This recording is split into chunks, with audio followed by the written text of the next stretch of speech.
هلا بنات، شلونكم؟ شخباركم؟ اليوم راح اخذكم وياي بفيديو كلش ممتع. راح نروح سفرة عائلية لمكان فتشي كلش حلو. على قولتهم رد الروح.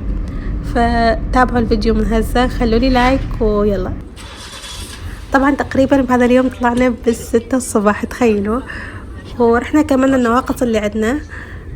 اخذنا صمون حار حتى نروح نتريق هناك. طبعا البنات اللي دوم يسألوني انتي وين عايشة. بنات أنا عايشة بأربيل تحديدا بشقلة وساكنة، فمتعودين بين فترة وفترة لازم نلتم أكثر من عائلة. نطلع المكان، يعني تعرفون الطبيعة هنا كلش حلوة.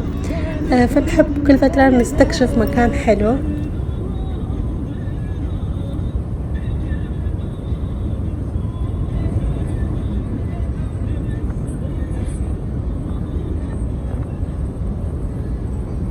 طبعا طلعنا كلش من وقت، فعلى مود هيج ما لحقت اصلا انه اخلي مكياج، فاخذت كل شيء احتاجه وياي، العدة كاملة وياي. وبعد اخذنا حتى ملابس احتياطية لان هناك اكو ماي، فراح نحتاج هاي السوالف.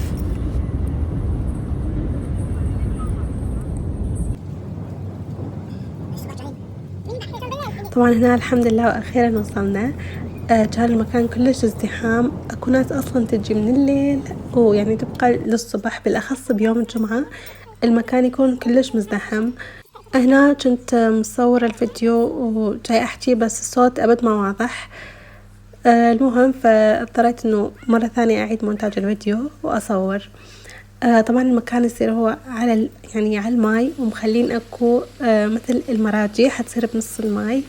المنظر كلش حلو، وفكرة المراجيح بنص الماي فتشي كلش ممتع، بالاخص لما يقعدون ورجلكم يصير بالماي. يعني باختصار شعور كلش يونس. المهم طبعا هنا اكو واحد ما لقى مكان يشر بيه ملابسه الا على هاي الشجرة ويخرب المنظر. الحلو بهذا المكان انه مو بس هو مكان مفتوح، لا مراعين مسألة الخصوصية، يعني حتى الناس تاخذ راحتها اكثر. اكو كبرات او مثل الغرف معزولة ببردات، تقدرون تستأجرونها يوم او يومين على حسب انتم قد حابين تبقون، يعني على مود الخصوصية واحد يرتاح اكثر. وحتى اكو ناس اصلا يجون يباتون هنا، وبالليل يكون الجو كلش حلو. وحتى موفرين هاي الطباخات اللي للناس اللي حابة تطبخ، يعني حابة تجيب أكلها وتطبخ. والأغلب الناس يجي يسوون بالسفرات إنه يجيبون كل شي وياهم وهناك يطبخون. فطبعا هنا إحنا حبينا نتريق. طبعا قلينا خبز بالدهن وسوينا طماطة. هذا بالنسبة لي أحلى ريوق، بالأخص لما الواحد يستمتع بالأكل كلش.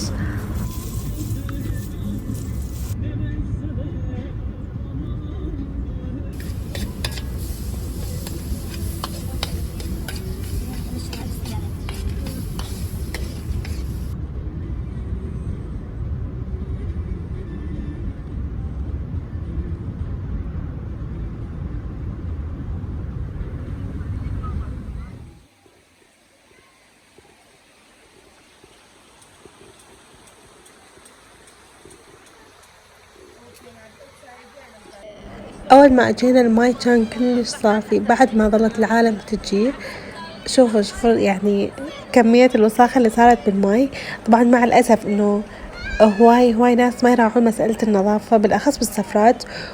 المفروض هيجي مكان حلو يهتمون بشوي، أقصد إنه لازم يكون أحد مسؤول عن المكان يراقب اللي جاي يصير، أو ينبه العالم حتى إنه ما يوسخونه، لأن يعتبر مكان للسياحة وكلش حلو. فحرامات اللي جاي يصير، وملاحظة طبعا بأغلب الأماكن اللي نطلع لها دائما أكو عوائل ما يهتمون.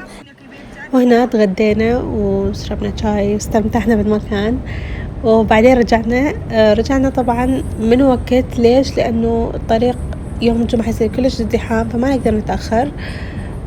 فأكو ناس بقت وأكو ناس رجعت. المهم فكلش استمتعنا بالسفرة هاي. فأتمنى عجبكم المكان وعجبكم الفيديو.